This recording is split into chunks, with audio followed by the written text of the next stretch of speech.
Si defense lawyer Nicholas Kaufman, parang pinasaringan niya ulit or binanggit niya ulit yung Marcos administration, no, sa pagdating sa issue ng jurisdiction. Pakisabi po kay Atty. Kaufman, wag mabuhay sa nakaraan. Former speaker didn't mention the president's name in his statement, but he did say executive and command responsibility. Ano hong tingin ng Pangulo sa statement na to? Did he feel alluded to? And also, the word laglagan. We get Malacanang's reaction on the directive of the Supreme Court for the President to comment on the petition seeking the disclosure of his medical examination report, including po yung hair follicle test. At kung ano man po ang kinasasangkutan ng Vice Presidente patungkol sa mga di umanong bilyones na transaksyon or worth billions na transaksyon na umiikot sa kanyang mga bank accounts.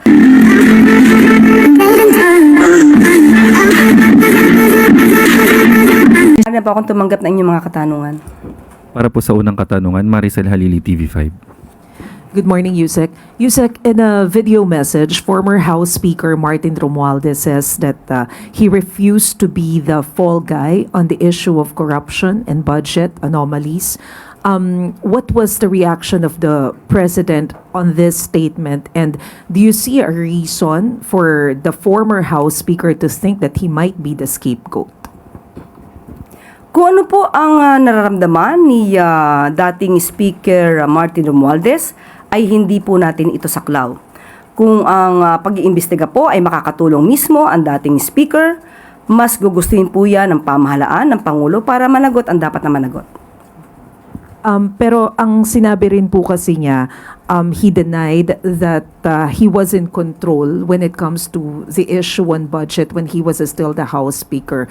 And kung tutuusin, yung command responsibility daw is more on the executive branch. So do you see this na parang putting the blame on the executive instead of the legislative branch of the government? Kung ano po ang magiging depensa sa mga maaaring pag-aakusa kay dating Speaker Romualdez ay kanya pong depensa po yon. At kung sinasabi niya po na ang executive ang may command responsibility, kaya nga po nagpautos ang Pangulo. Hindi po tinulugan, walang pagka-cover up, pinaumpisahan po niya ang pag-iimbestiga para kung meron mang anomalya at kung sino yung dapat na managot, dapat po na managot. But, ma'am, last na lang, how do you define the relationship between the President and the former House Speaker? Are they in speaking terms? Sa aking personal na pagkakaalam, wala po akong nakita na sila po ay nag-usap. Ano pong ibig sabihin nung... Sa aking pagkakaalam, kung ako'y itatanungin nyo, wala po akong nakita nag-meet sila, nagkausap sila. Wala po. Pero paano po natin i-describe yung kanilang relationship? Are they good? Wala po ako masasabi. Hindi ko po sila nakikita nag-uusap. So, hindi ko rin po sila nakikita nagko-communicate. So, wala po ako masasabi patungkol dyan. Ma'am, may we know when was the last time the President talked to the former House Speaker? Wala rin po ako nakita. Sorry. On my part, personally, hindi ko po sila nakita nag-usap. Mula nang ako'y maatasan na maging Palace Press Officer, hindi ko po sila nakitang nag-usap. Okay. Thank you, Zek. Follow-up question, Ivan Mayrina, GMA7. Magandang tanghali, Yusek. The former speaker didn't mention the president's name in his statement, but he did say executive and command responsibility. So, ultimately, this falls on the president. Ano hong tingin ng Pangulo sa statement na to? Did he feel alluded to? And also, the word laglagan has been floated after this statement by the former speaker. What did you say? It will fall on the President? Yes, because ultimately, as the chief executive, sa kanya po yun. Hindi ho ganun ang tingin ng Pangulo sa naging statement ng former speaker. Hindi ganun ang tingin ng Pangulo dahil nga po, una po, 2025, nung nakikita niya na mayroong mga anomalya, siya po ang nagpautos na magpaimbestiga. Pag sinabi po nating executive, hindi lamang po ang Pangulo ang nasa executive. Kaya nga po, nagkaroon ng ICI, hindi lamang po nanatili na ad hoc committee ang mag-i-investigate, nag-create ng independent investigating body para po hindi masabing merong kino-cover up, lalong-lalo na po patungkol sa DPWH. At sa ating po nadinig na statement ni dating speaker, sinabi po niya na pag-i-implement on the ground. So, kaya nga po siguro sa ngayon, naiimbestigahan din po ang ibang mga naging opisyal ng DPWH. So even as alter egos of the president, itong mga cabinet secretaries, and ultimately, yun nga po, sa kanya ang command responsibility as the president, hindi po ganun ang tingin ng Pangulo. He doesn't feel that he is being blamed by the former speaker. Yes, because being the commander-in-chief, being the chief executive, ano po ba ang mandato ng isang presidente? Hindi po ba linisin ang mga anomalya sa gobyerno? Kahit tamaan na ang kanyang administrasyon. So, ang ibig sabihin po nito, nung nakita niya, being the president, meron siyang obligasyon na paimbestigahan to at linisin ang kalat na nangyayari sa kanyang administrasyon. Kung meron man. Salamat po. Sunod po na tanong, Ana Bajo, GMA Online. Morning, ma'am. Ma'am, other matter lang po. May we get Malacanang's reaction on the directive of the Supreme Court for the President to comment on the petition seeking the disclosure of his medical examination report, including po yung hair follicle test? Kung utos po ng Supreme Court yan, ay gagampan na lang po at gagawa po ng comment. Ma'am, nakausap niyo po ba mismo si Presidente or even si Chief Presidential Legal Counsel Annalisa Logan regarding this? Kung ano po kaya yung magiging nilalaman ng response po na? Pagka nagsumindi po, ibibigay po namin sa inyo. Thank you, ma'am. Sunod po na tanong, Tristan Nadalo, Newswatch Plus. Good afternoon, Yusek. The ICC Appeals Chamber has affirmed its jurisdiction over President Rodrigo Duterte, ruling that the court can still act on alleged crimes committed while the Philippines was still a member. So does the palace view this as validating the government's compliance sa international obligations? Itong naging desisyon din ng ICC Appeals Chamber. Ang pagpapadala po kay dating Pangulong Duterte ay hindi naman po para tugunan ang utos ng ICC. Sinabi po nga natin, ito po ay nababatay din po sa ating batas at ito din po ay nababatay sa ating relasyon sa Interpol. Before the decision, ma'am, si defense lawyer Nicholas Kaufman parang pinasaringan niya ulit or binanggit niya ulit yung Marcos administration, no? Sa pagdating sa issue ng jurisdiction, ang sabi niya po, let us not forget back in 2023, the government of President Marcos, represented by Menardo Guevara at that time, argued that the court totally lacks jurisdiction. But you may ask yourself, why? Because politics isn't really. Parang ganun po yung sabi niya. Pakisabi po kay Atty. Kaufman, wag mabuhay sa nakaraan. Last na lang, ma'am. Update on calls from some groups for the Marcos administration to rejoin the ICC kasi sabi po nila this would serve as a safeguard against future tyranny and bolster the nation's legal defense against war crimes. May status na po ba yung panawagan sa Pangulo na mag-rejoin sa ICC? Nung huli ko po itong sinagot, ang sinabi po ng Pangulo ay hindi pa po ngayon magre-rejoin sa ICC. Sunod po na tanong, Ivan Mayrina, GMA 7. Bibiyahe po patungong Czech Republic si Justice Secretary Vida ngayong araw. What can you tell us about the trip? Meron na hubang mga nakalatag na mga meetings doon? Katulad nung dati kong sinabi, ang pinakadetalye po ay mismo si SOJ Vida ang magbibigay po sa inyo. Pero sa ngayon po ay nakakuha ako ng kanilang update at sa ngayon po, depende po ang magiging aksyon ng ating bansa. Depende po sa anumang mapagkakasundoan with Czech Republic at kung ano magiging paraan sa pagpababalik kay Zaldico. How confident is the administration that former Congressman Zaldico will be brought back to the country after this trip by Secretary Vida? Kung Pilipinas lamang po ang pag-uusapan natin, definitely confident po tayo.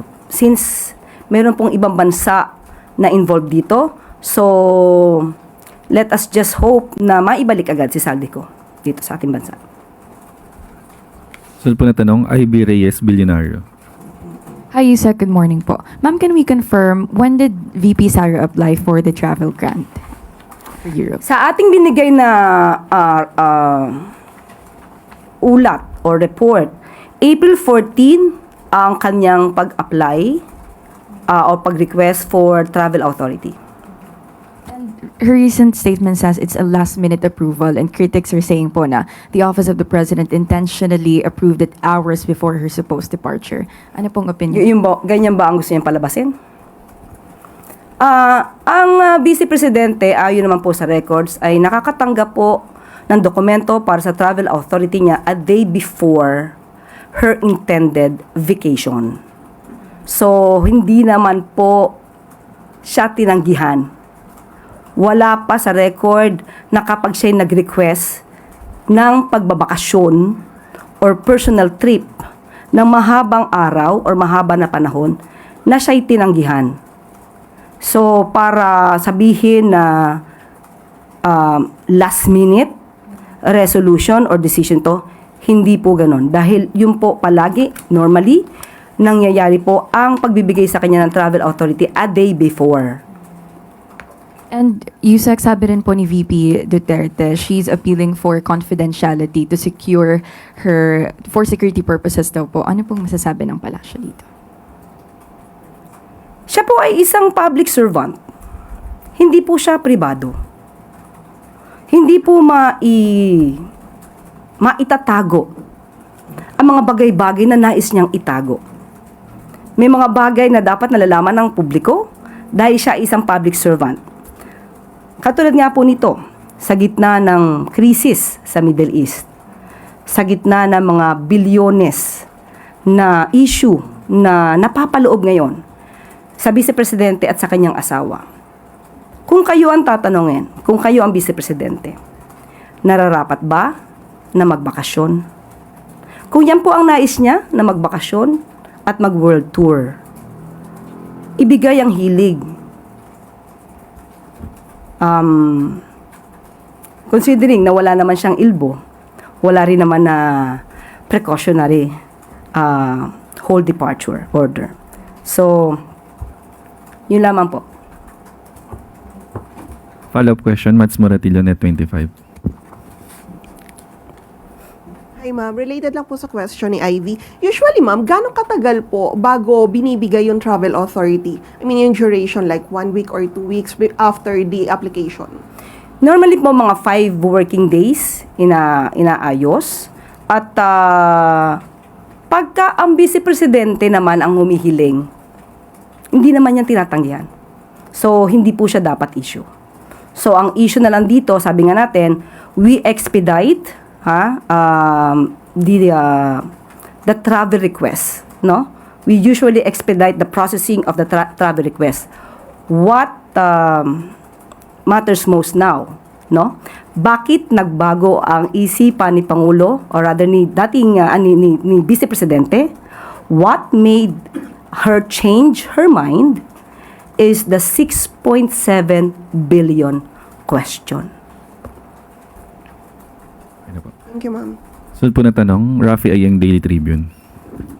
Follow up lang dun sa travel authority. Ma'am, yung mga travel request na yan, since sinasabi niya naman po na namamasyal lang ang Vice President, wala po bang kakayahan ng Presidente na? Hindi ko naman sinabi na mamasyal.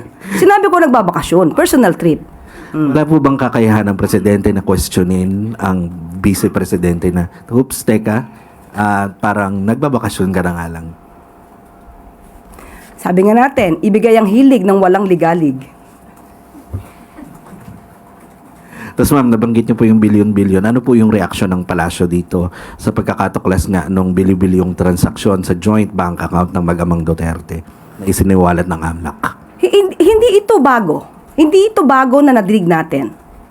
So, walang reaksyon ang Pangulo, walang reaksyon ang palasyo. Mas maganda pong malaman natin kung ano ba ang reaksyon ng Vice Presidente dahil nabunyag itong bilyon-bilyon transaksyon na nakita sa kanyang mga bank accounts. At hindi pa rin po humaharap ang Vice Presidente. Ano po ang mensahe niyo sa kanya para harapin ang... Ako magbe-mensahe? Ako talaga. ang palasyo? Unang-una, hindi kailangan bigyan ng mensahe ang Vice Presidente. Unang-una, malaki na po siya. Pangalawa, Vice Presidente po siya. Public servant siya. So, sabi niya, isinusulong niya ang accountability and transparency. Siya po ang dapat na makaalam kung anong dapat niyang gawin, kung paano ito ipapaliwanag sa taong bayan. So, di niya po kailangan ng anumang mensahe mula sa palasyo. Sunod po na tanong, Samuel Medenilla, Business Mirror. Good afternoon, ma'am. Magpa-follow up lang po kami. Kung may update na po kaya dun sa proposed ng DA na price cap, executive order for imposing a price cap on imported rice po. Sa ngayon, Sam, wala pa po tayo maibibigay na update at yan po ay nakalatag pa lamang. Pero kapag mayroon na po, especially sa iyo, Sam, ibibigay ko kaagad ang resulta. Tapos magpa-follow up lang rin po ako, ma'am, dun sa yung na-mention ni President Marcos nung press con niya nung April 13 na instructing DA and the Tariff Commission to lower tariff sa mga imported na pagkain po. Actually, kinakausap pa po si DA Secretary patungkol po dyan. At muli, ibibigay ko po ang pinaka-update dahil sa ngayon po ay wala pa po talaga tayo maibibigay na update patungkol dyan. Thank you po, ma'am. Sunod po na tanong, Let Narciso, DZRH.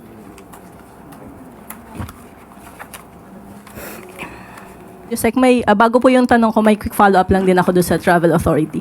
Sabi niyo po, a day before, ibinibigay kay VP Sara yung Travel Authority niya. Sa ibang opisyal po ba, ganoon din? Yes, normally. Hindi naman ganun kadali. Yung tanong ko po, Yusek, nasa level 90 na po yung flight fuel surcharge for April 16 to 30 na inaasahang magpapataas ng pamasahe sa eroplano. Aside from reduction of passenger service and airport navigation charges, what are the other measures being considered to address impact of oil prices to air transportation?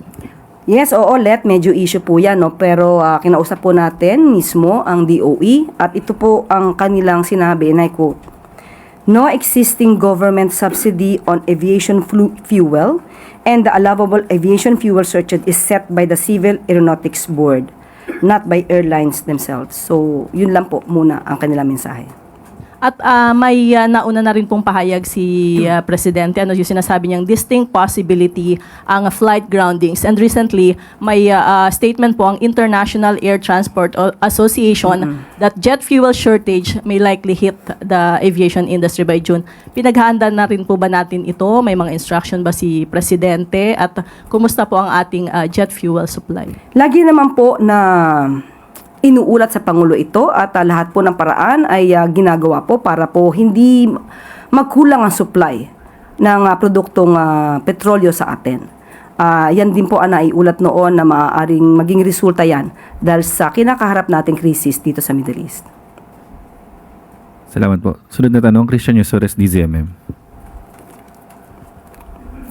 Hi, Yusek. Quick follow-up lang din po doon sa Travel Authority ni VP Sara kasi may mga nabahala po nung naanunsyong na-grant yung kanyang Travel Authority saying na baka flight risk siya at baka hindi na raw po umuwi ng Pilipinas. Pero given nga po na hindi naman niya itinuloy yung biyahe, pero should she try ulit na mag-apply ng panibago, is the palace open to grant her again a Travel Authority?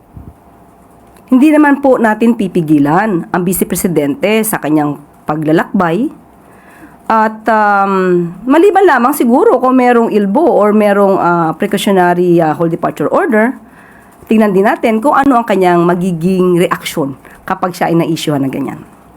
Thank you, ma'am. Yung question ko po talaga is about asking an update or details po doon sa naging meeting ni President last Tuesday sa preparation sa ASEAN Summit. What can you give us an update po? Opo, according po sa ating National Organizing Committee Chair, si ES Ralph Recto, nag-report siya at nag-update po siya sa Pangulo at all systems go po.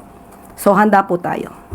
One quick follow-up lang, ma'am. Kanina po nabanggit ni Cebu Governor Baricuato sa press briefing sa Cebu na may ilang mga meetings na po na canceled na face-to-face na magiging online na po in May. Given, because of part of the austerity measures, given that situation po ba, possible pa rin po bang matuloy yung Leaders Summit in May ng face-to-face in Cebu or magiging online na rin po? Tignan po natin, hindi pa po ako nabigyan ng update patungkol po dyan kung ano magiging sistema ng pag-meet. Siguro po pagka natanong ko maya-maya, bibigay ko po yung update sa inyo. Salamat po. Luisa Cabato, Inquirer.net. Good afternoon po, Yusek. Follow-up lang din po sa ASEAN. How will the country's hosting of the 48th ASEAN Summit next month be affected by the current political issues involving particularly the Vice President and President Marcos' cousin, former Speaker Romualdez? Katulad na sinabi natin, handa po tayo sa ASEAN Summit, sa pagiging host natin. At kung ano man po ang kinasasangkutan ng Vice Presidente patungkol sa mga di umanong bilyones na transaksyon or worth billions na transaksyon na umiikot sa kanyang mga bank accounts at kung ano man ang nagiging issue kay dating Speaker Martin Romualdez, hindi po ito makakaapekto sa Pangulo dahil ang Pangulo naman po at ang mga kabinete at ang mga concerned stakeholders naman po ang siyang nag-aasikaso para sa pag-host natin sa ASEAN. Di naman po nakakasama ang Vice Presidente sa pagpeprepara ng mga anumang programa ng gobyerno.